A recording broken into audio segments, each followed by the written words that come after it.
Podcastirmãos.com.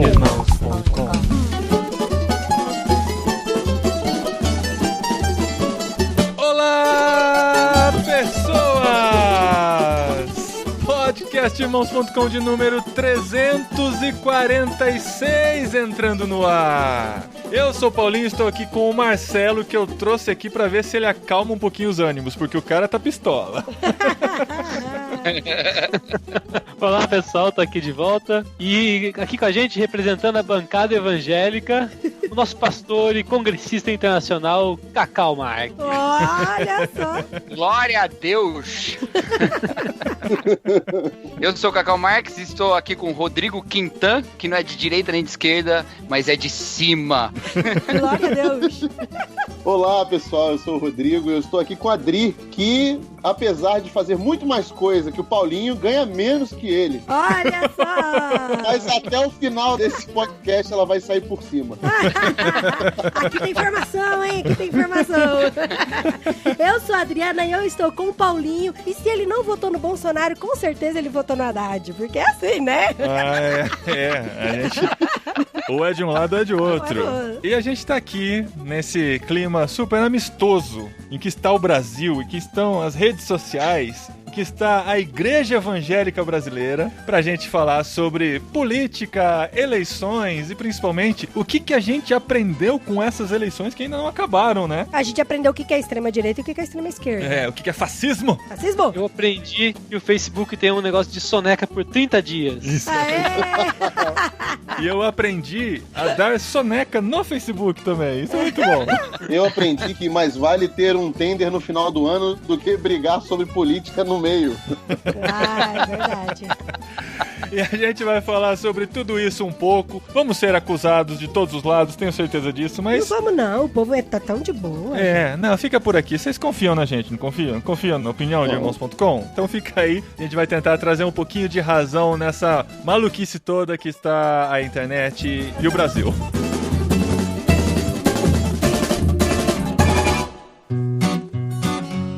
Rodrigo, você tá com podcast também, né, cara? Que história é essa de telescópio? Então, telescópio, a gente tá trabalhando aí, a gente trabalhava no YouTube, agora fomos convidados pela Crentaços Produções Subversivas. Eles nos convidaram a fazer um podcast aí mensal, então todo dia 10 na plataforma deles, lá na Crentaços, a gente tá lançando um podcast falando sobre um tema específico, né? E nesse dia 10 de outubro... fé e política. Olha só. Com a participação do pastor Levi Araújo, da IBAB. No setembro, que foi o nosso primeiro podcast, a gente lançou sobre suicídio. Cara, vocês já começaram com o pé no peito, tá louco, mano? Setembro amarelo, né? A gente foi falar sobre o suicídio. Dia 10 de setembro lançou, tá lá já também no canal, no plataforma do Crentaço. Olha, mas olha como vocês são. Outubro rosa, vocês não quiseram falar sobre mulheres, não, né? Tudo bem. Não, porque ninguém nem sabe, né, mais do Outubro Rosa ultimamente. Tá tão revoltos as nossas redes sociais, nossa vida. Mas enfim, a gente, no Setembro Amarelo, a gente conversou com o pastor Josué Costa, que é psicólogo, né? E trabalha com essas questões de suicídio. Dentro da comunidade dele, ele tem algumas ações aí sociais a respeito disso. Então a gente tá se aventurando na podosfera, né? Só entrar então no crentaços.com, crentaços com 2 S.com, e lá tem o telescópio. Tá lá na plataforma lá. Todo dia 10 a gente tem. Você pode baixar o episódio lá nos Podcrentes, né? Ou pelo YouTube. Também você pode entrar pelo YouTube no canal da Crentaços. Ou você pode receber pelo WhatsApp, né? Assinando o conteúdo lá no Zap da Crentaços também. Pô, legal, cara. Muito bom.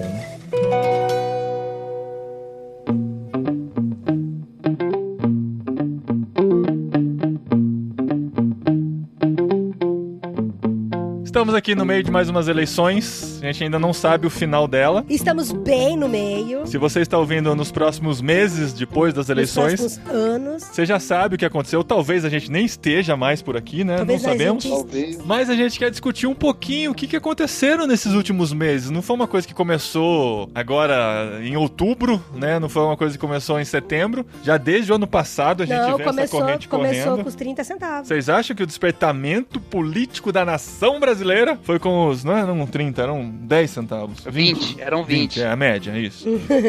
É que a inflação agora já são 30, mas na época era só 20. Porque assim, eu não queria voltar tanto, mas a gente teve várias outras manifestações políticas na história que foram grandes despertamentos políticos, mas que depois morreram. A gente teve as diretas já nos anos 80, os caras pintadas nos anos 90, mas sempre ficava nessa, é aquela turma que era boa, o povo saiu na rua, pintou a cara e tal. E a gente vê agora, nos anos recentes em que a gente tá vivendo, um grande despertamento pro interesse político. Só que assim, eu não sei se é um interesse político realmente, as pessoas estão se interessando necessariamente por entender política, entender gestão pública, mas estão escolhendo seus times, torcendo por eles, e mais do que isso, ofendendo o lado oposto, como se o lado oposto fosse a escória. O seu amigo não pode ser cristão se ele não pensar como você pensa. É isso que a gente tem visto nos últimos dias, todo esse burburinho das redes sociais. Eu me assusto que a coisa está muito homogênea. Eu não sei se vocês acham isso também, mas eu acho que no geral, assim, os evangélicos como um todo, assim, eles estão meio que homogêneos na história, assim, de escolher um lado. É uma porcentagem muito alta, viu? Não, eu acho que a maioria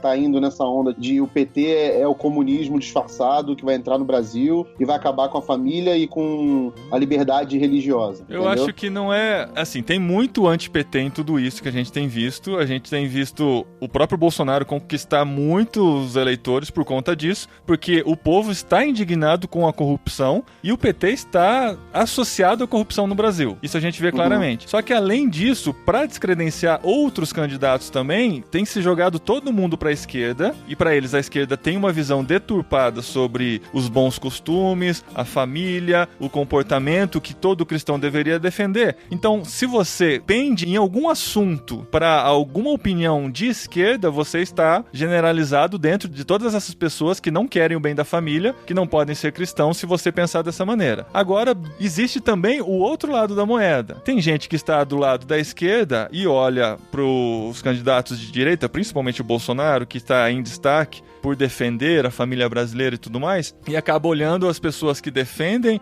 as ideias do Bolsonaro, que votam no Bolsonaro, como a pior espécie de cristão, porque está defendendo um fascista, está defendendo alguém que está lá sem entender nada de política, mas que quer fazer do seu próprio jeito, aos trancos e barrancos, usando a sua força e tudo mais. Então a gente tem essa divisão realmente que virou uma questão de torcida de time de futebol. Virou BBB, né? Virou BBB, verdade. A gente tá combinando votos pra tirar o outro que é mais forte. É verdade. Mas assim, nem dentro do futebol eu concordo nessa polaridade toda, sabe? Eu sou um cara que curte muito futebol, eu sou santista, sou muito santista, mas eu curto assistir um jogo de outro time, eu consigo ver virtudes em outro time também, eu consigo admitir isso, quando... amor, tem... quando você vê que o Santos tá jogando mal, você fala que jogou. Mas é porque você é santista, né? Exato. O Santista é mais equilibrado, né? É, pode ser. Isso pode mostrar muito do meu caráter também. Mas assim, eu curto a política do mesmo jeito. Eu gosto de ver as soluções apontadas, eu gosto de ver os meios pelos quais a gente consegue caminhar. Eu não sou um especialista em política, tenho me interessado cada vez mais por isso e tal, mas essa questão de você escolher a sua ideologia, fechar os olhos para todos os defeitos dela e olhar só para os lados ruins do outro lado, isso tem sido muito prejudicial em todos os comportamentos que a gente tem visto o pessoal ter em todas as esferas, tanto dentro da igreja, quanto nas redes sociais, quanto no grupo da família e por aí vai. É uma característica dessa polarização, né, que a gente vive. A gente tem discussão hoje dos extremos. A gente não tem uma discussão aberta de centro, né? O centro hoje é visto de maneira pejorativa. É o isentão. É o isentão, pois é. Isentão se tornou o quê? Se tornou um adjetivo pejorativo para classificar todos aqueles que não querem fazer parte dessa guerra fraticida aí que tá acontecendo entre gente dos extremos, entendeu? Uhum. As pessoas estão se matando nos extremos e todo mundo que se abstém de entrar nessa parada, de cair nesse veneno, é considerado isentão, ou seja, forçando a pessoa a ter que tomar uma posição extremista. Uhum. Só que o absurdo maior que eu vejo é esse, é que as pessoas não estão considerando que quem está tentando um diálogo entre as duas posições são as pessoas que mais pensam no Brasil do futuro. Porque um Brasil do futuro que tem como protagonistas dois candidatos que são os de maior rejeição pela população, eleitoral. A gente tá escolhendo um presidente não porque a gente acredita nele, porque a gente odeia o outro. Exato. Exato. Esse é o maior caos da sociedade hoje brasileira. É que a nossa eleição vai ser decidida pelo ódio. E a polarização no meio da sociedade transforma as pessoas em mini monstros que estão defendendo com ódio o seu lado. E é exatamente isso que a gente vê. A gente tem a amostragem das redes sociais. De como, assim, as pessoas, pra defender suas ideias, só atacam as dos outros. A gente não vê ninguém construindo a partir das ideias que acredita, mas contra as ideias que acredita serem erradas. Eu acho que esse é o grande problema de toda essa discussão, de todos os atritos que aconteceram em todo esse período eleitoral aí. O que eu acho triste disso, cara, é que, assim, vou falar o que eu acho que é positivo, tá? Renovação de Congresso que teve agora, de Senado. Eu acho isso positivo. Eu acho positivo tanta gente que nunca soube nada de política, não sabia nem diferenciar um cargo do outro, que agora, seja o motivo que for, tá começando a se interessar e a entender. Eu acho isso muito legal. Mas será que eles estão entendendo mesmo? Será que as pessoas estão entendendo o que se trata? Porque, assim, pelas conversas que eu vejo, eles ficam sempre batendo nas mesmas teclas. Ela escolhe alguns pontos pra eleger que aquele candidato vai ser bom. Às vezes ele falou uma coisa legal, tipo, o Ciro falou que vai tirar todo mundo do SPC. Depois ele explicou 1000 vezes sobre esse termo, mas a pessoa continuou colocando nele o rótulo de que ele é o candidato que vai tirar as pessoas do SPC. E é só isso que ele ia fazer, né? É só isso, mais nada. E por aí vai, outros candidatos nessa linha. Então, as pessoas, elas não têm se informado realmente sobre política. Elas têm se prendido a alguns pontos que elas acham fundamentais, que na verdade pro Brasil como república, pro governo de um país como o Brasil, são mínimos, de acordo com todos os problemas que a gente tem no Brasil. Eu acho que tem de tudo, cara. O lado ruim que eu queria abordar é a questão mesmo do exército de replicadores de fake news que, apesar de falarem tanto por aí que é bot, cara, são humanos que eu conheço. E acho que é legal a gente falar sobre isso depois. Temos provas, né? Mas... essa coisa da fake news, a gente já tinha alertado lá em abril, quando gravamos o programa sobre fake news. Eu falei, essas eleições vão ser uma beleza, cara, porque com o WhatsApp, com fotografia ponto a ponto e tal, você não consegue detectar de onde saiu aquela notícia e tudo mais. Cara, você pode escrever o que quiser e mandar compartilhar. Tem até alguns testes de coisas absurdas que a gente vê circulando por aí porque foram compartilhadas simplesmente porque a pessoa queria que aquilo fosse verdade, né? Incrível. Mas tem um outro lado, sabe? Tem um lado que é um pouquinho mais moderado, de pessoas que têm uma capacidade cognitiva um pouco maior, assim, que de algum jeito estão sendo, sim, educados na política. Sim, eu queria citar aqui uma instituição que eu considero totalmente oposta a mim, em quase todos os sentidos, que é o MBL. O MBL tem gente jovem, tem gente realmente que tá entendendo como funciona a política, tem gente usando táticas lá realmente pioneiras, assim, de vanguarda. Isso aqui é do mal, porque as notícias são falsas, elas são tendenciosas, mas é uma rede, assim, que conquistou muito jovem, cara. Muito jovem inteligente, cooptou, assim, o pessoal que tá de algum jeito insatisfeito, assim, juntou toda essa galera e tá formando essas pessoas, sabe? Com mentira, tal, misturado com alguns argumentos realmente decentes, mas com a maioria com mentira. E essas pessoas estão entendendo. Eu acho que vai chegar uma hora, eu tenho esperança, que meio que vai cair a máscara do movimento do MBL, assim, de tudo isso que é, assim. As pessoas vão amadurecer, vão crescer, mas a formação política vai ficar. É a única coisa positiva que eu consigo enxergar em tudo isso, de verdade. O resto vamos falar dos robôs humanos. Dos bots. O tema da politização, o tema da política tá tão em voga que não tem como isso não gerar curiosidade, e nem que seja pela curiosidade as pessoas irem atrás, sabe? E isso de todas as idades, inclusive, né? Gente que nem tá em idade eleitoral ainda, indo atrás e formando sua opinião política e tal. Mas tem gente que se apega a poucos pontos, como você falou, Paulinho, mas tem também os que conhecem um panorama mais amplo, mas a sua decisão é baseada em um ponto central, né? Que aí é o peso que algumas outras características que envolvem as nossas identidades modernas, assim, acabam tendo, né? Por exemplo, a questão da igreja mesmo, né? Você pode ter algumas opiniões sobre as pautas morais dos candidatos, independente da fé, mas a fé vai multiplicar o quanto aquilo pesa na sua opinião, né? Uhum. No cenário todo, né? Então, no final, você pode discordar um monte de coisa dos candidatos e até de um candidato, de todos os outros, tanto faz, mas tem um ponto ali que faz com que seja inegociável, né? Eu vi muita gente nesse processo na relação entre o voto no Amoedo e no Bolsonaro, né? Que identificavam uma postura econômica liberal nos dois, mas o decisivo era a questão, o compromisso moral público, né? Que era muito mais forte no discurso do Bolsonaro. E a mesma coisa acontece ao contrário, né? Não usando só a fé, né? Mas usando outras questões. Os que consideram a questão de gênero mais central na sua identidade vão também usar uma questão de pauta moral para definir o seu voto. Na hora de decidir se vão votar no Haddad, que tem a Manuela Dávila, né? Como sua vice, que sempre foi tão vocal nesse assunto, e um outro que explicita menos isso, como o Ciro, por exemplo, né? Aí fala, não, então vou pro Haddad. Sei lá, né? Tá entendendo o que eu tô querendo dizer, sim, né? sim. Tem uns efeitos multiplicadores da característica aí. Mas você acha que no fim das contas as pessoas acabam votando muito naquilo com o que elas concordam, na questão moral, e deixando de lado coisas mais importantes como saúde, educação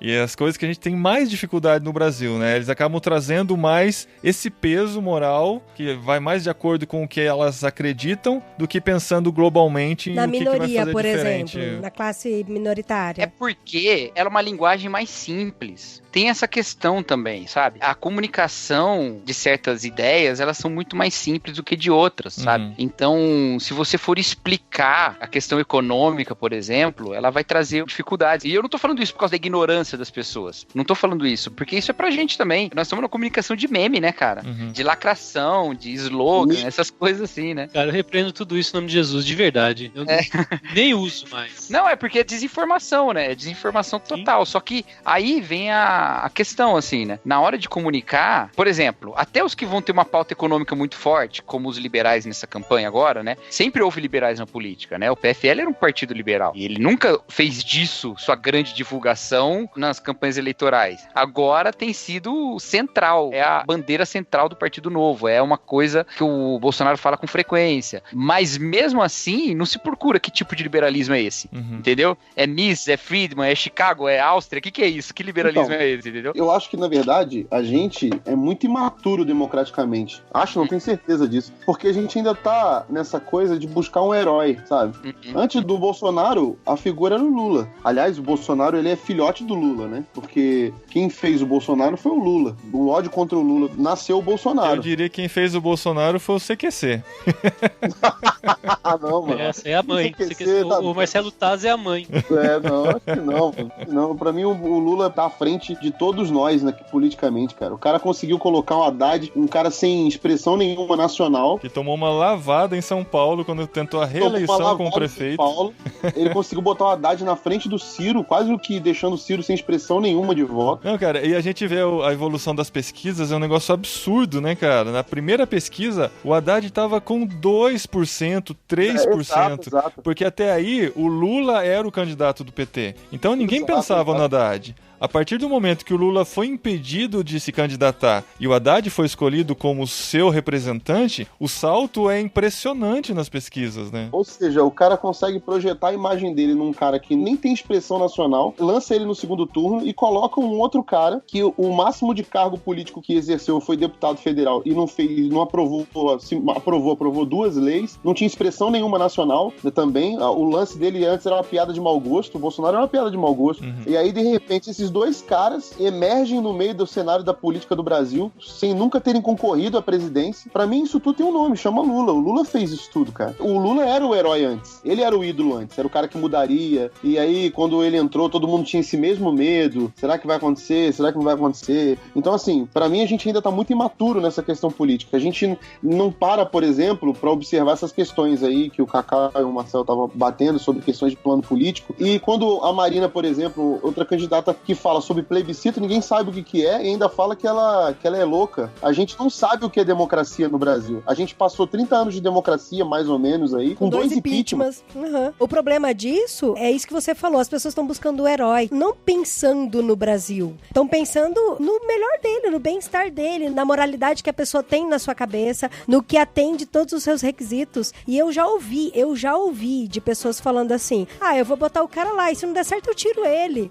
Sabe? gente ouviu, cara. É isso aí, já ouvi também várias vezes. É muito ruim Porra, isso. dependendo do que for, não tira não, hein? Então, não tira, e outra, a democracia não e antes cresce, fosse, cara. viu? Antes fosse a gente ter esse poder todo. E assim, não é uma defesa do parlamentarismo, porque eu acho que a gente precisa repensar muita coisa se fosse querer ter parlamentarismo no Brasil, mas se fosse mesmo assim, se a gente tivesse esse acesso democrático tão definidor na política, ok ainda, entendeu? Ainda daria pra gente trabalhar com isso, mas não é a nossa característica. Até porque a gente não votou, por exemplo, a Dilma sair. Aqui alguém votou? Pois é, Do exatamente. O povo ninguém votou. Ninguém votou, é. E assim, vendo o Rodrigo falar isso aí, né, de como a gente tá imaturo na democracia, eu acho que nós estamos também, mas eu já tive um tempo de achar que nós aprenderíamos com mais tempo, né? Por exemplo, olhando a democracia dos Estados Unidos, né, os caras têm 200 anos de república, né? E a gente sem viu nenhuma interrupção de governo. Não, então, não, mas não é nem por... Não é nem por isso, mas assim, sem nenhum período de governo autoritário, né? Sim. Autocrático e tal. Aí você pensa, pô, então né, vai evoluir. Mas, cara, essas questões de fake news rola lá pra caramba também. E não é por causa das novas mídias, entendeu? Sempre rolou, cara. Sempre rolou, sempre teve demonização de candidatos. Inclusive, botar em xeque a veracidade das urnas, das votações. Tivemos o problema disso com o George W. Bush, lembra? Exatamente. Em seguida teve a questão da origem do Obama, né? Que foi questionada pelo Donald Trump durante um bom tempo, antes dele sequer sonhar ser candidato, né? E a minha esperança agora não é que a gente amadureça na democracia, não é só isso. É que a gente mantenha a democracia. Só isso. Então, é isso que eu pedi. Tá bom. Nós só queremos isso.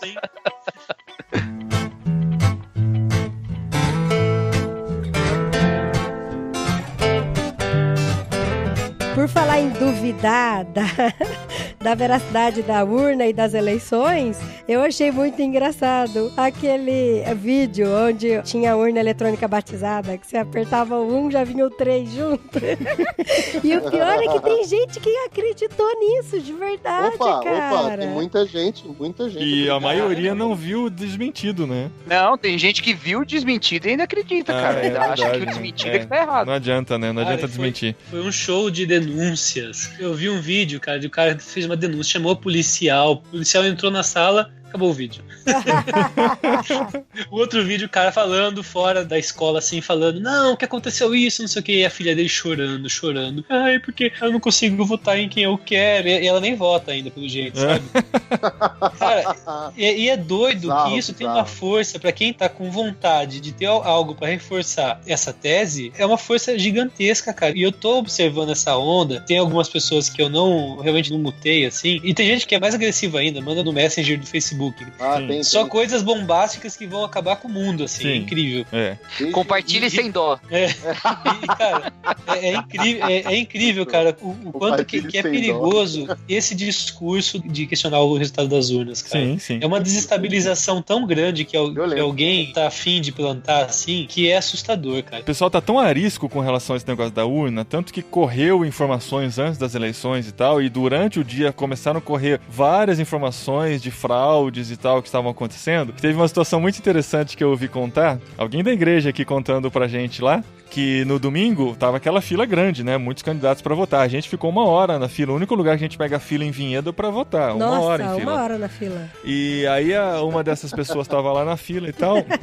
E ele tinha pesquisado muito sobre um candidato pra deputado federal. E o número dele era 222. Aí ele gostou muito e tal. Vou votar nele. Eu gostei das propostas. Chegou na hora de votar, depois de 1 hora. Na hora de votar pra deputado federal, 222, candidato não encontrado. 222, candidato não encontrado. Ele falou, mas eu quero votar nesse cara. Aí chamou a mesária lá. Tô tentando votar no candidato, não consigo. Aí ela falou, posso me aproximar? Pode. Aí ele digitava 222 e não aparecia candidato. Falei, essa urna tá comprometida, não deixa eu votar no candidato que eu quero e tal. Aí ela pega, liga pro presidente lá da sessão e tal. Meu Deus, nem ela pra se ligar na parada. Chama o cara, o presidente da sessão lá e mostra, olha só, eu quero votar nesse candidato 222. Daí ele pega, mostra no celular dele, é esse candidato aqui, tá vendo? O número dele é 222 e tal. Aí o cara também não consegue resolver. Aí liga pra alguém que tá fora. Sério? Alguém de fora liga, aí ele explica o caso no telefone e tal, eu tô tentando votar e tal. Aí o cara fala, deixa eu procurar, qual que é o nome do candidato? É tal. Aí o cara fala, então, esse candidato é de outro estado, você não consegue votar nele.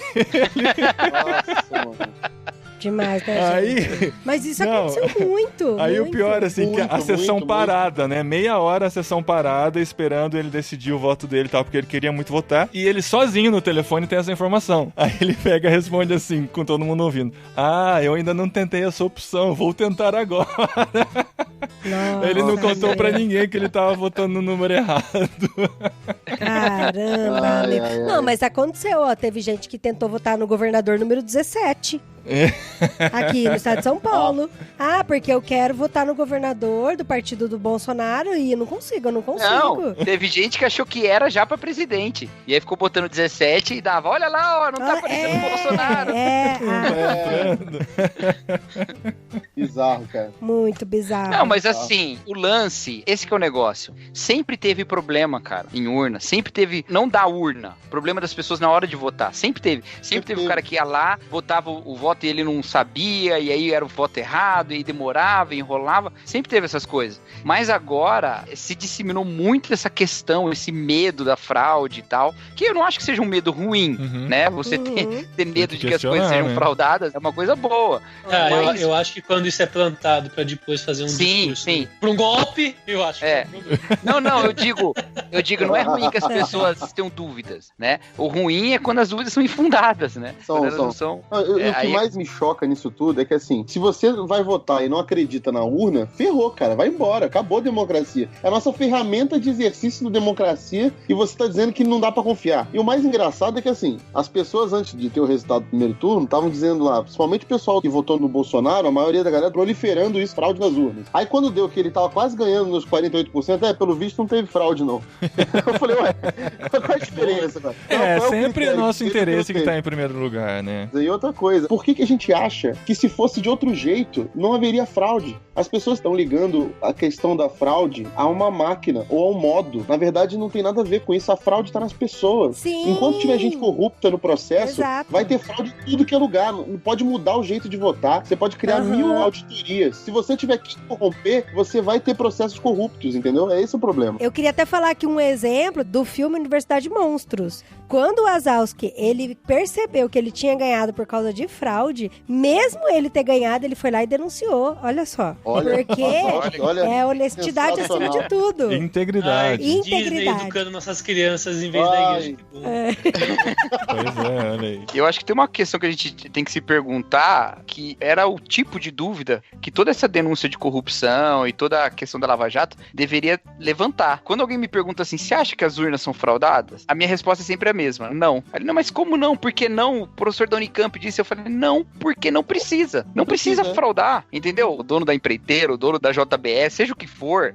o cara dá trocentas milhões de dinheiro pros dois partidos, encaixa dois, porque agora não pode mais, né, ser por empresa, mas faz por fora, dá pros dois, e é esse cara que depois tem acesso de madrugada no porão do palácio lá em Brasília pra conversar com o presidente, entendeu? Isso aí a gente não tem. Vamos pegar agora um carro e ir lá conversar com o Temer? A gente não pode. A gente não vai conseguir. Mas esses caras têm esse acesso. Por quê? Porque no fundo, muda alguma coisa, um plano de governo ou outro, tá, muda um pouco a cara, mas os compromissos mais profundos são definidos em outros escritórios, em outros lugares, e não ali na urna. Então, pra mim, a teoria da conspiração mais difícil não é você justificar o quão fraudável por meios tecnológicos é a urna. É você pensar por que alguém ia gastar tanto tempo, quanto é muito mais fácil você comprar os políticos. Exato. Você ganha quem ganha. E essa crítica que deveria ser feita a partir das denúncias de corrupção que a gente tem, porque tudo isso é pra campanha. Sim, independente todo desvio de dinheiro tá é pra lá, campanha, né? entendeu? Exatamente. Pra mim, essas teorias da conspiração é tudo feito por gente mimada, que não conseguiu aquilo que queria, e aí dá um jeito de explicar por que perdeu, por que não conseguiu. Ah, opa, minha carta caiu.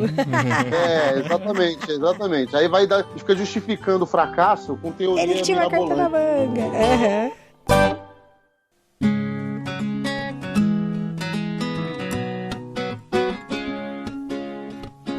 A gente não pode terminar esse programa sem analisar o comportamento dos companheiros de Rodrigo e Cacau, pastores, líderes de igrejas, pessoas influentes em seus púlpitos nessa corrida eleitoral. O que nós temos a dizer sobre essas pessoas queridas? Eita, a batata esquentou pra vocês agora, hein, colegas? Ó, louco, hein? Eu não sabia disso aí não, viu? Não tinha isso no contrato. Quando não tinha brifado sobre isso?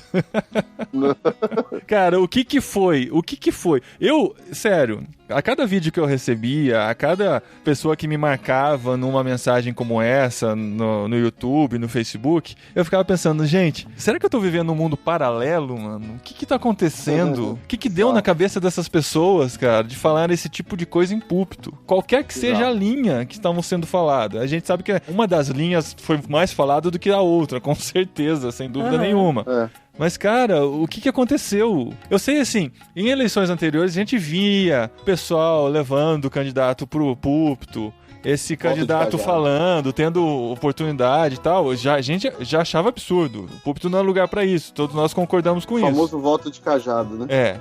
Mas o que aconteceu nessas eleições, cara, foram os próprios pastores usando suas mensagens, fazendo aplicações. Eu compartilhei com o Marcelo essa semana. O cara pegou uma mensagem compartilhada por WhatsApp e pregou em cima dela os argumentos da mensagem de WhatsApp. E o pior é que ele não tinha nada pra... mim, amor. Já peguei ranço, já. Ele não tinha nada pra acrescentar à mensagem, sabe? O cara, ele lê 3 vezes a mensagem e fala, passa pro próximo, sabe? Ele não tinha nenhum argumento. O argumento era a mensagem do WhatsApp. Depois que ele terminou de ler todos os argumentos, ele falou, vamos ver de novo. Aí ele passa todos de novo, assim, e no final fala em quem que os cristãos devem votar. O que aconteceu, gente? Ai. Cara...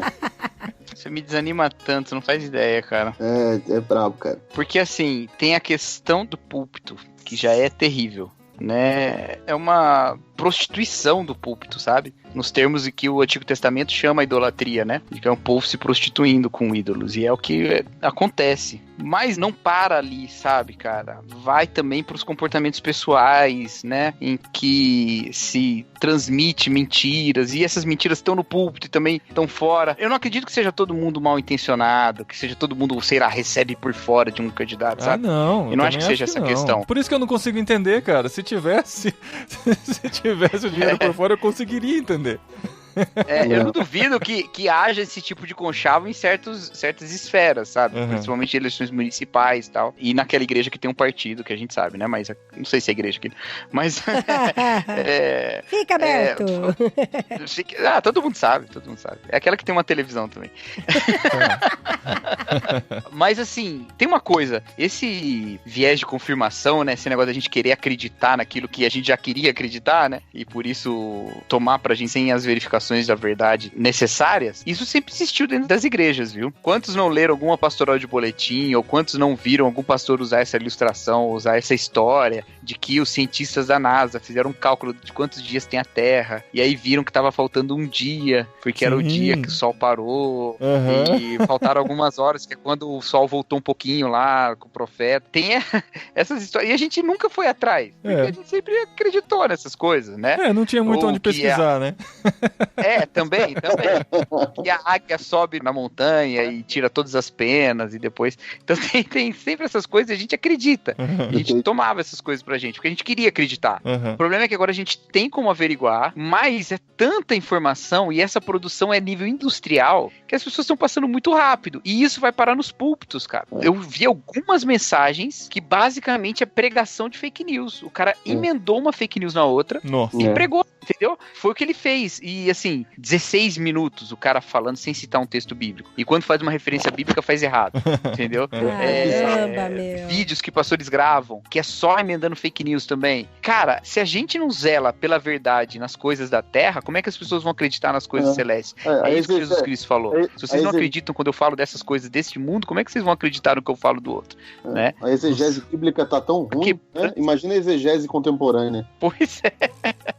Bom, eu penso o seguinte, cara, eu penso que o púlpito não é lugar de política, assim, de verdade. Eu acho que a igreja tem sim a responsabilidade de falar sobre política. Isso é bem diferente e é importante ressaltar. Quando a gente fala que a gente não deve falar de política no púlpito, a gente não está falando que a gente não deve que a igreja se preocupar com questões políticas. Exatamente. Então por isso que eu estou frisando isso. Eu acho que a igreja deve sim conversar e dialogar sobre política em ambientes propícios para isso, criados para isso. O púlpito não é lugar de política, de jeito nenhum. Eu acho que as mensagens que mais me chamaram a atenção para o lado positivo durante esse caos que está acontecendo no nosso país foram mensagens que exortaram a igreja enquanto discípulos de Jesus que trocavam o evangelho por ideologias político-partidárias. Ou seja, consideravam a ideologia político-partidária maior que o seu irmão, maior que o seu companheiro. Ou seja, não viam restrições em ferir o teu irmão, em faltar com respeito com o irmão, seja ele quem for, com o teu próximo, com aquele que pensa pensa diferente de você.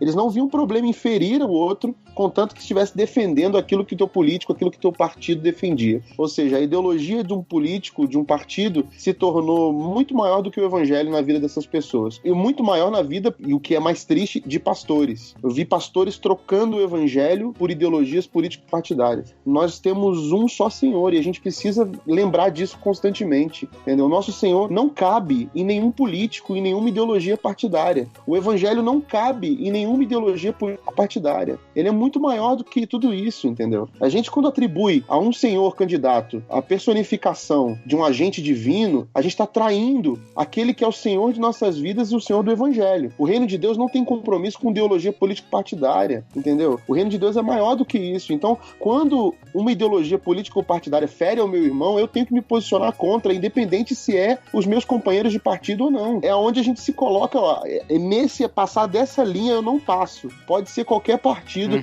pode representar, eu não passo dessa linha que vai ferir o meu irmão, que vai ferir o outro. A gente não viu isso. O que mais me entristeceu na realidade político brasileira nesses dias foi que a igreja se enlameou, se sujou na guerra sádica e enlouquecida entre políticos e partidos. Ou seja, nós não fomos luz, nós não nos posicionamos como luz. Nós não fomos um povo sóbrio, um povo que estava lúcido, sabe? Em vez da gente conseguir mostrar para esse povo que em meio a essa confusão a igreja estava se mantendo sóbria e lúcida no meio da loucura, a gente se misturou com as guerras nas redes sociais. E, pelo contrário, os nossos líderes se posicionaram, ao invés de a favor do evangelho, a favor de políticos e ideologias. Graças a Deus, não são todos, tá bom? Não são exato, todos. Isso é bom reafirmar mesmo, porque a gente teve muitos profetas que no meio de todo esse caos se levantaram e trouxeram sobriedade, trouxeram o evangelho. Graças a Deus, é verdade. Uma coisa que eu fico triste é que algumas mensagens eu li de líderes, grandes líderes de igrejas e tal,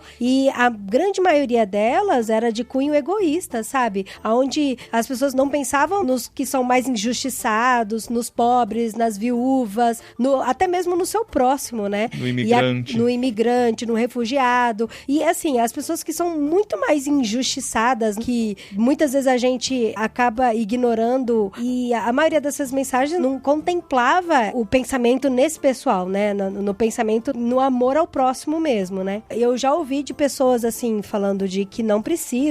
Não, porque eu não preciso do SUS, porque eu não preciso de colégio público, porque eu não preciso de creche para meus filhos, então por isso que eu não me preocupo com isso ao escolher um candidato. Mas você não tem que se preocupar com você tem que se preocupar com o próximo. E principalmente o próximo que mais precisa disso, né? Tanto que na parábola, na parábola não, né? Na história dos samaritanos, o cara que apanhou na rua era samaritano. E era uma parábola. É uma parábola, é isso. Vamos ler. Era um samaritano e era uma parábola. Então, o cara era que apanhou não era samaritano, era judeu, né? Então. O bom samaritano foi o que ajudou. Isso. Então, eita. Apanhou era petralha, merecia. Então, mas é o cara que precisa de ajuda, sabe? E aí você vê todo um discurso de ódio e todo um discurso das pessoas que não estão se preocupando com esse próximo, né? Que é o próximo que vai lá e ajuda.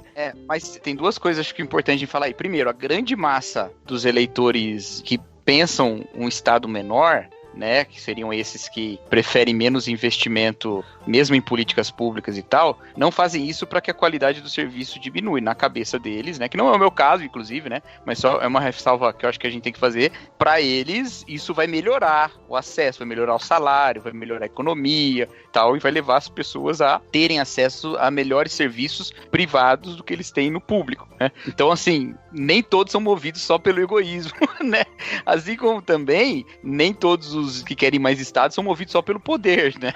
Há uma grande massa que é mais justiça também. Assim, se você sentar na mesa, dá pra conversar. Todo mundo tem uma base de bondade, né? Não sei que todo mundo seja bom na essência, mas um conceito de justiça que é mais ou menos parecido de todo mundo. Os caminhos da justiça que são diferentes. Mas olha só, Cacau, o meu sonho, cara, era que a gente, numa eleição, discutisse isso. Isso que você falou, sabe?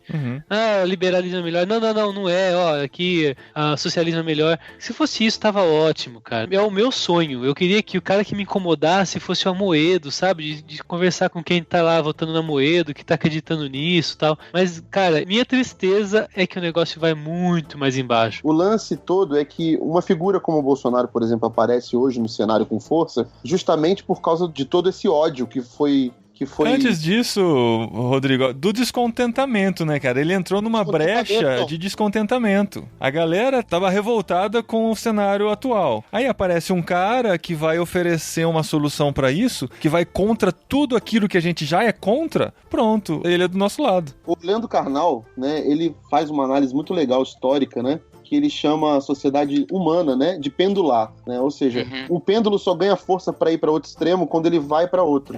Ou seja, os extremos se parecem demais, né? Eles são muito parecidos. O Brasil, por exemplo, anos atrás, tinha um candidato de extrema direita muito mais forte, muito mais capacitado que o Bolsonaro, que era o Enéas. E ele nunca chegou perto de ser presidente do Brasil. Porque ele era uma piada, né? O pessoal encarava ele como uma piada. Não, mas não era só isso, não. Não era só questão de piada, não. É a questão que a sociedade na época não via, num extremo, uma solução pro país. Mas porque o pêndulo ainda não tinha subido tanto, né?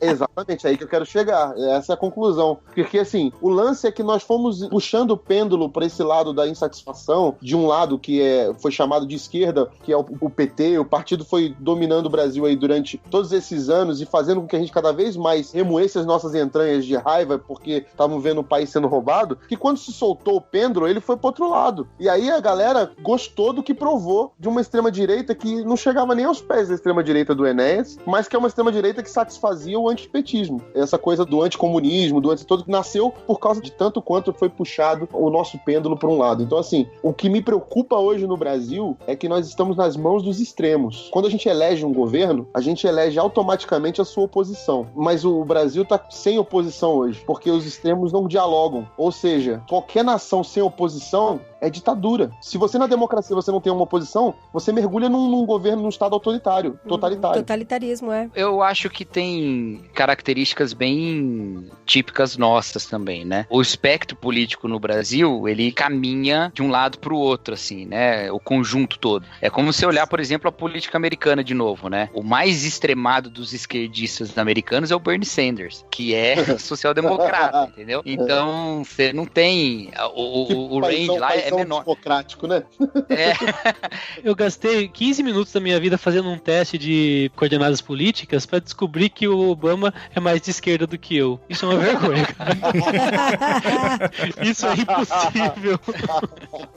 Mas aí, essa questão do pêndulo também, não é só a análise de quem tá no poder, mas é a análise de todo o cenário, né? Isso. Depois da ditadura, na redemocratização, os partidos que têm alguma força são os partidos que são frutos do MDB, né? Que eram considerados a esquerda do período militar. Isso. Então, é dali pra esquerda, sabe? Você tem alguns partidos, né? O PDS lá, você tem o PFL mesmo, que ficam mais à direita, mas a grande relevância vai pra essa galera da esquerda. Quer dizer, ó, se você assistir 10 minutos do debate eleitoral de 89, o primeiro debate eleitoral, você fica assustado com a facilidade com que eles falam a palavra socialismo, sabe? Que hoje o pêndulo, com todo o espectro político, foi um pouco mais pra direita. Isso não é tão ruim em si. O problema é que a gente tem alguns desequilíbrios, porque a nossa democracia não permite que esse jogo seja seguro, entendeu? Que você sabe que esses movimentos virão, você sabe que o debate vai estabelecer umas regras bem definidas. Isso não acontece. Tem sempre uma ponta do espectro que tá querendo dar um golpe na democracia, sabe? Seja de esquerda, seja de direita. Sempre tem isso. A gente sempre acha que ela tá em risco, sabe? Então a gente não consegue fazer os debates que o Marcelo falou, por exemplo, que queria fazer. A gente tem que fazer debates, por exemplo, gente, vai ter uma ditadura se esse cara for eleito ou não, sabe?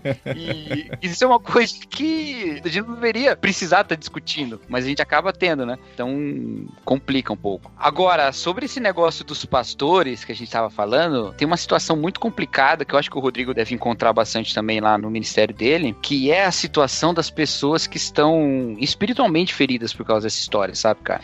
E pode parecer meio bobeira falar desse jeito, porque a pessoa quando passa por isso, muitas vezes ela simplesmente nem entra mais nesses assuntos com ninguém, ela não quer mais entrar nesse assunto, ela não quer mais divergir com ninguém e tal. Mas tem gente fazendo acreditar que ser crente é votar de um jeito. E isso faz com que as pessoas que não votem desse jeito tenham uma crise de fé, cara, sabe? É lógico. Não só assim, puxa, ele falou, então eu não creio. Não, assim, peraí. Esse cara, que é um líder espiritual na minha vida, ele tá falando uma coisa que entra em completo conflito comigo. Mas eu acredito que eu tô sendo muito sincero. Eu tô sendo muito sincero com a Bíblia, eu tô sendo muito sincero com a minha visão da política também. Então esse cara, ele não pode mais ser meu líder, ou ele é que não tá pregando o cristianismo mais, entendeu? E ele entra numa crise e fala, peraí, eu tava vivendo um engano até agora? Ou eu agora preciso procurar um outro? E cara, o que tem de pastores que são de teologia conservadora, que estão empurrando membros pra pastores que têm teologias que eles não acreditam, porque eles fazem compromissos políticos que não estão na Bíblia, é um monte, cara.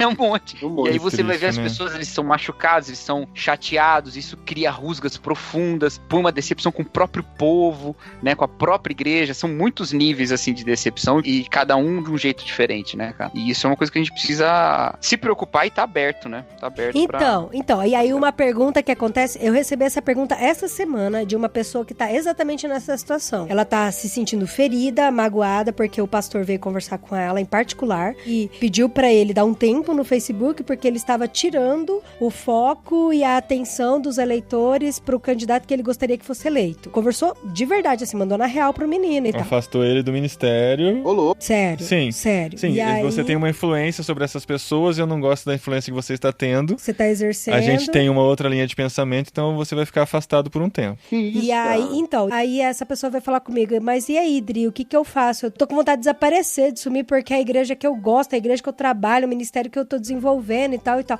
O que você me orienta numa situação dessa, sabe? E uma coisa que eu falei é que as eleições realmente tá mexendo com a cabeça de muita gente, mexendo com a cabeça de muito líder, e eu pedi pra ele não tomar nenhuma decisão nesse exato momento. Nada. Se o Facebook tá fazendo mal pra ele, dá a soneca na galera e se afasta um pouco. Não acha que o Facebook é uma ótima ferramenta pra ele expor as ideias dele, porque não é. Porque as pessoas não querem ouvir, debater ideias. Elas só querem expor. E eu falei, se isso de uma certa forma tá te prejudicando, dá um tempo em expor as tuas ideias, você pode conversar com a gente, pode conversar em grupos, mas não toma nenhuma decisão radical de sair da igreja, de desanimar com seus ministérios por conta desse momento político que tá vivendo agora.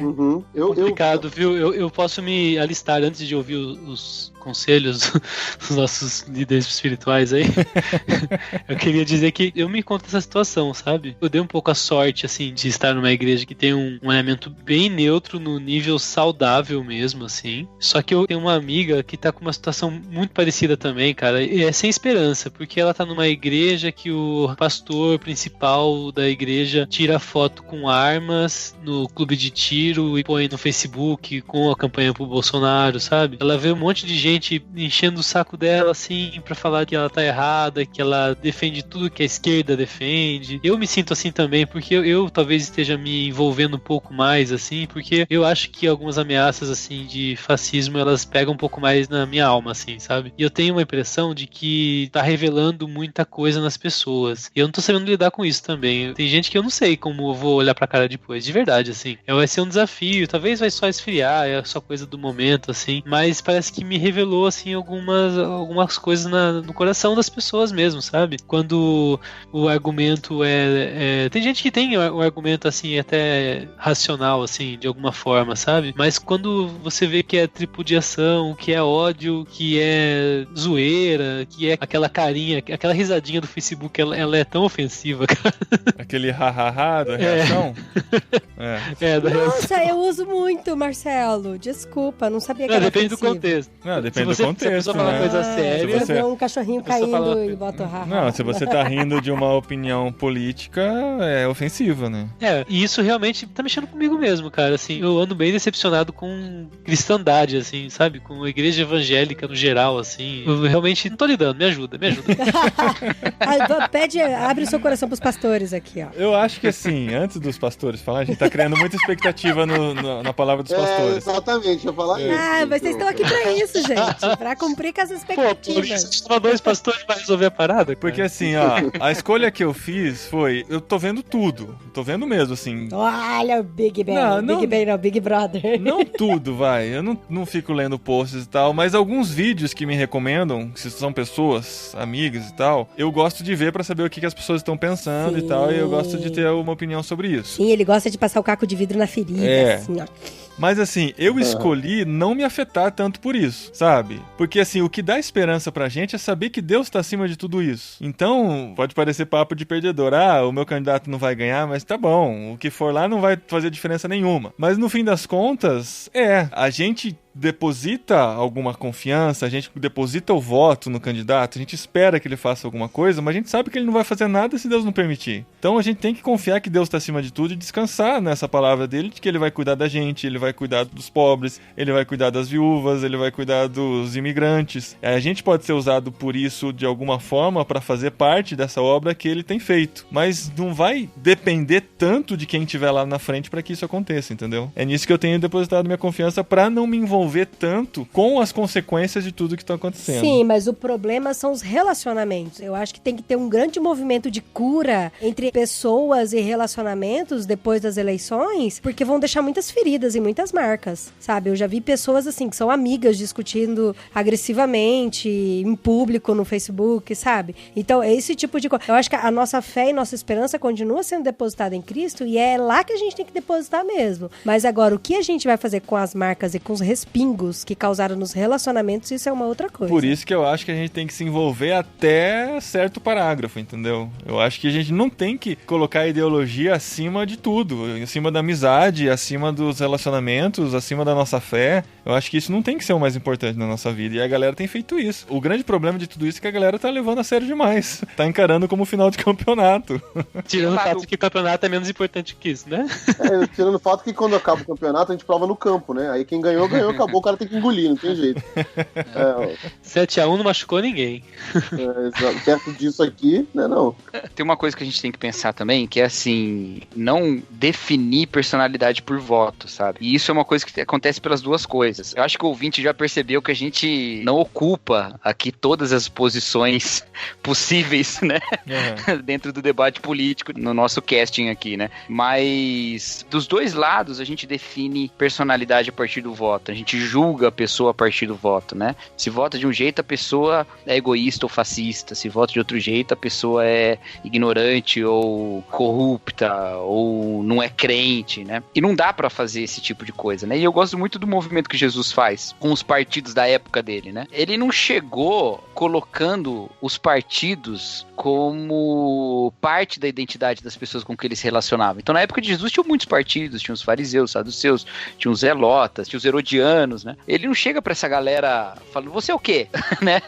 Você defende quem? Ele simplesmente chega e fala, é você, né? É com você que é a minha questão, né? Chega pra Mateus, que era publicano, e fala, vem, né? Aí tem Simão, o zelota, e os dois são sentados na mesma mesa com Jesus. Porque não entra na identidade daqueles que estão ao redor de Jesus ali, o fato deles serem de um lado ou de outro, deles serem fariseus ou deles serem prostitutas, sabe? Essas coisas não entram. O que é que entra? A identificação deles pela fé, ou seja, se eles creem no Cristo ou não. E por crer em Cristo, isso vai transformar suas atitudes, vai transformar a maneira como eles olham a política e tudo o resto. Então, Simão e Mateus sentam como ocupantes de movimentos políticos diferentes na mesa de Jesus e saem de lá como apóstolos, né?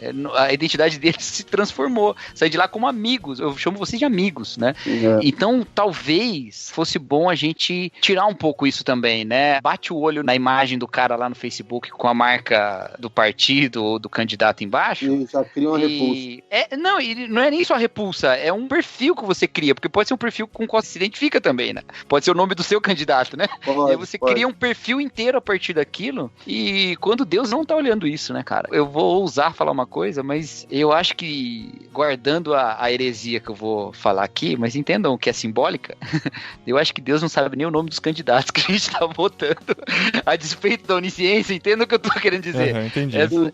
A questão não tá aí a vontade dele sendo feita na Terra, não é nesse poder, sabe? Nenhum. E o que mais me preocupa é como que a igreja fica depois, sabe? Como que a gente olha para as pessoas depois de termos nos agredido, de termos taxado personalidades a partir de candidatos. Eu tenho amigos que votaram em outros candidatos que são opostos a que eu acredito, e tenho amigos que eu amo e que eu sei da luta deles, conheço a luta deles, conheço o trabalho deles, gente que de verdade é crente, sabe, que ama a Jesus, que ama as pessoas que estão ao redor e tem amor pelo ministério que Deus deu pra eles, e estão votando em candidatos que eu discordo de todo o aparato político que apresentam, mas nem por isso deixo de acreditar na luta deles, sabe. A gente precisa exercer isso, sabe, a gente precisa sentar na mesa, como bem o Cacau falou, a gente precisa sentar na mesa com gente que discorda da gente que pensa diferente, embora a gente tenha nossas entranhas remoídas e remexidas por conta de falas absurdas que a gente escuta, com a gente acredita, todos os lados têm falas absurdas, como eu disse aqui, nenhum candidato representa aquilo que Deus quer pro Brasil, não representa. O que representa aquilo que Deus quer pro Brasil é a igreja.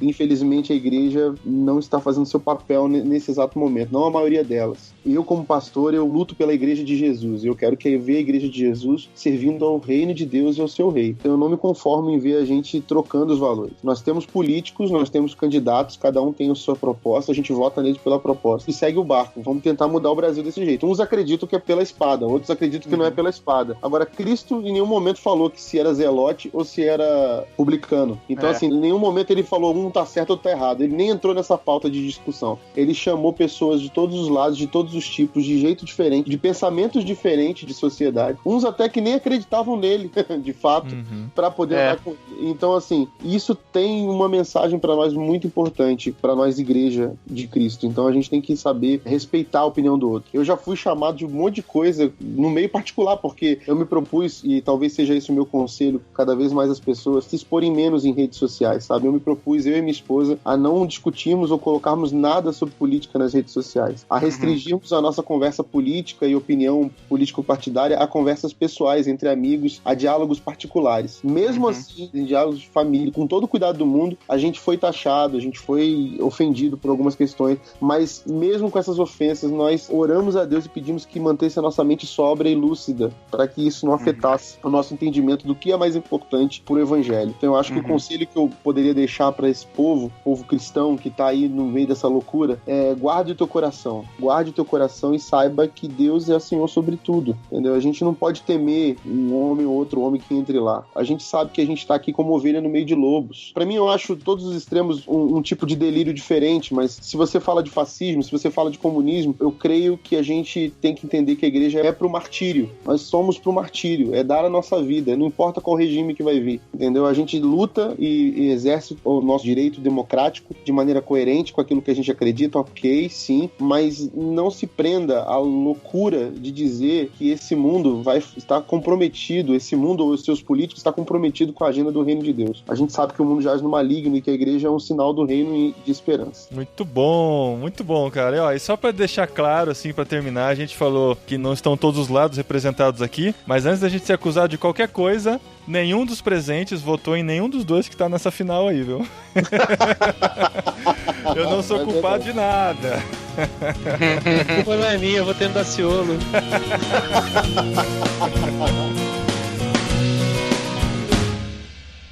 Recadinho!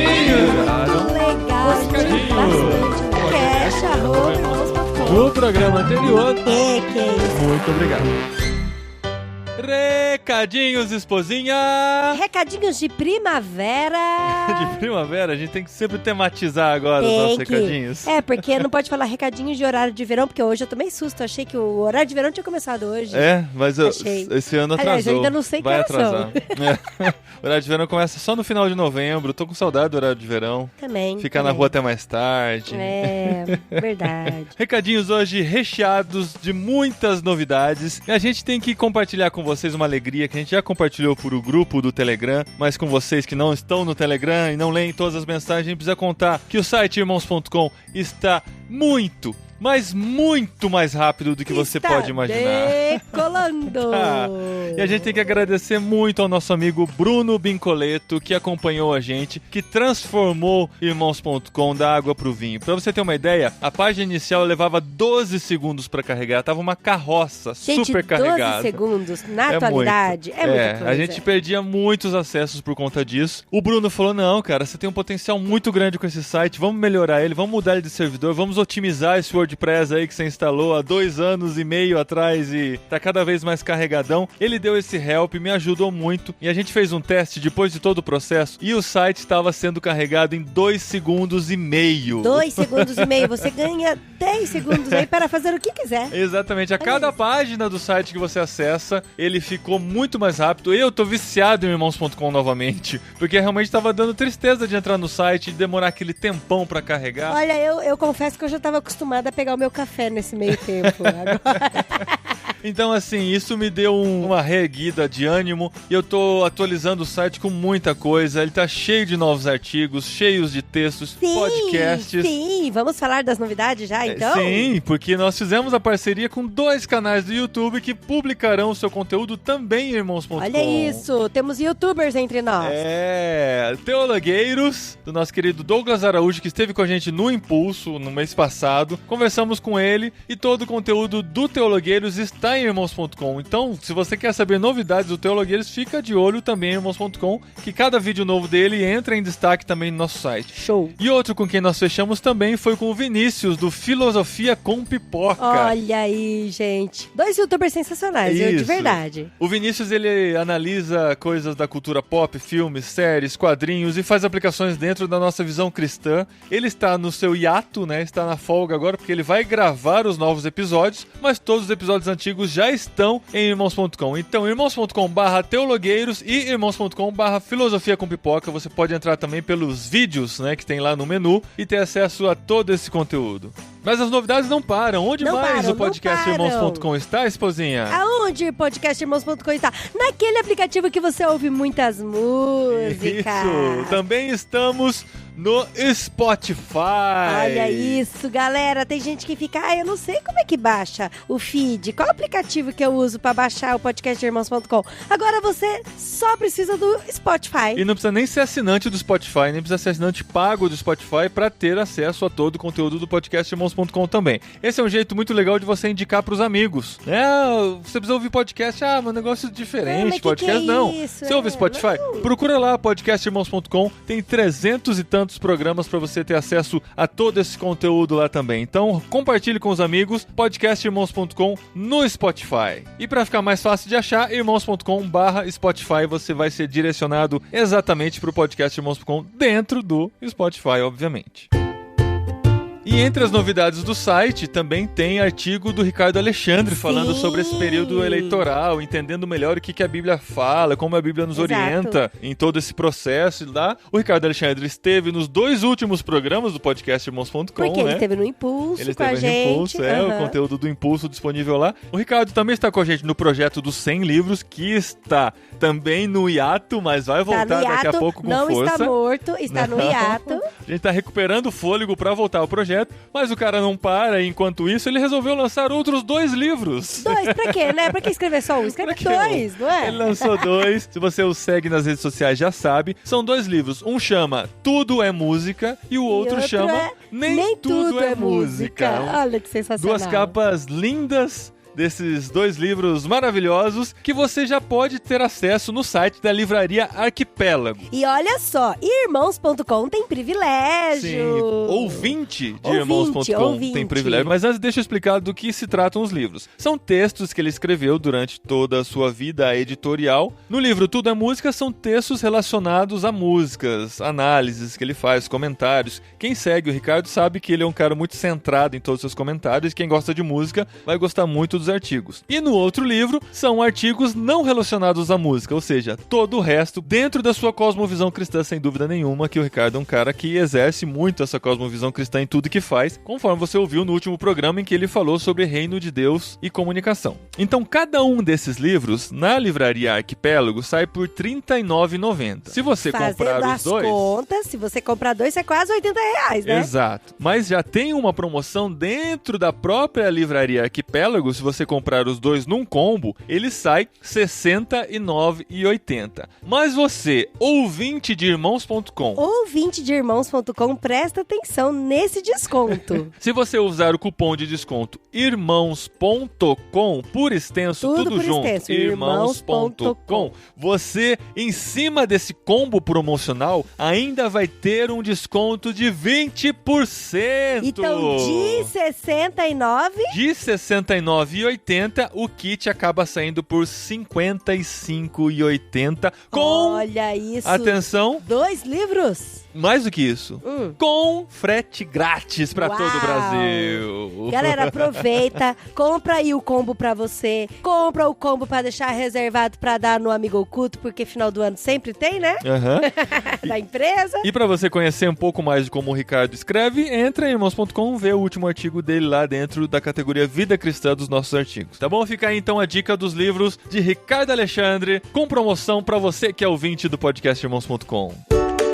Outro recadinho, esposinha, que dos dias 21 a 23 de novembro vai acontecer em Belo Horizonte o Congresso de Cinema e Mídia Cristã Comunica Missão. Comunica Missão, olha isso, é um congresso bem legal, viu? E a gente vai gravar vários podcasts ao vivo lá, eu vou dirigir várias rodas de bate-papos que vão acontecer durante o congresso. Então se você é de Belo Horizonte, se você gosta de comunicação, participe do Comunica Missão. Para ter mais informações, comunicamissão.com.br, e o evento é gratuito. Gratuito, galera, só chegar. Só chegar, chega cedo, hein? Porque eu não sei, a divulgação tá grande, tem muita gente dizendo que vai. A organização não sabe quantas pessoas esperar, não tem inscrição. Então, chegue cedo, participe com a gente nesses 3 dias.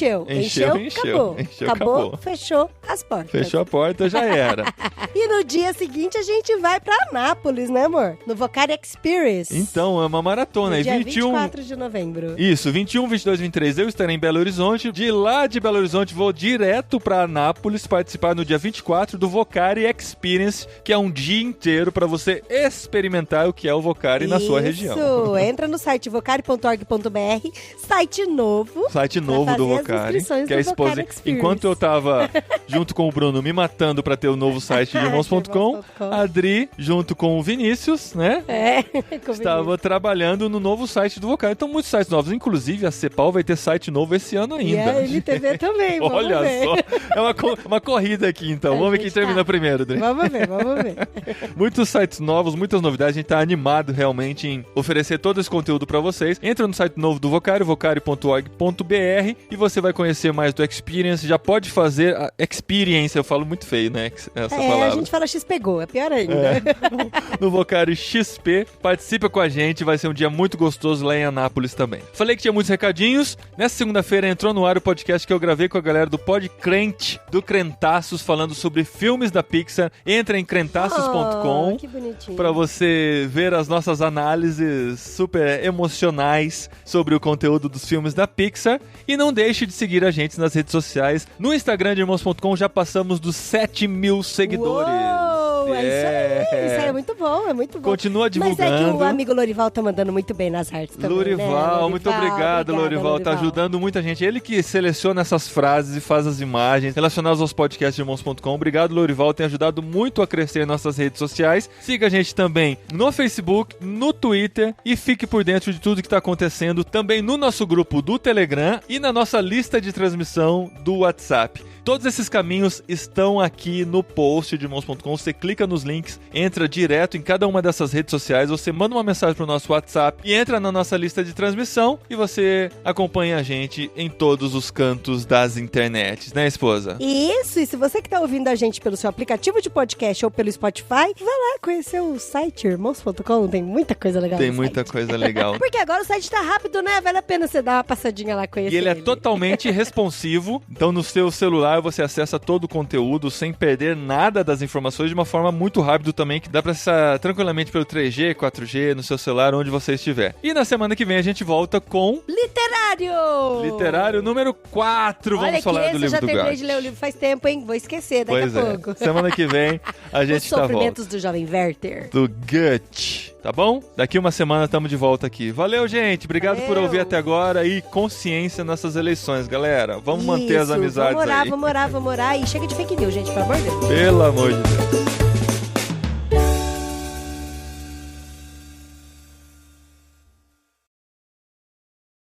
Mas, gente, a gente não pode terminar esse programa sem falar do... O que a gente aprendeu, né, amor? Adri, tá bom, a gente tá falando o que a gente aprendeu. Ele ficou bravo, gente, desculpa. Muito bom. O desânimo do Paulinho no final. Ai, Dri.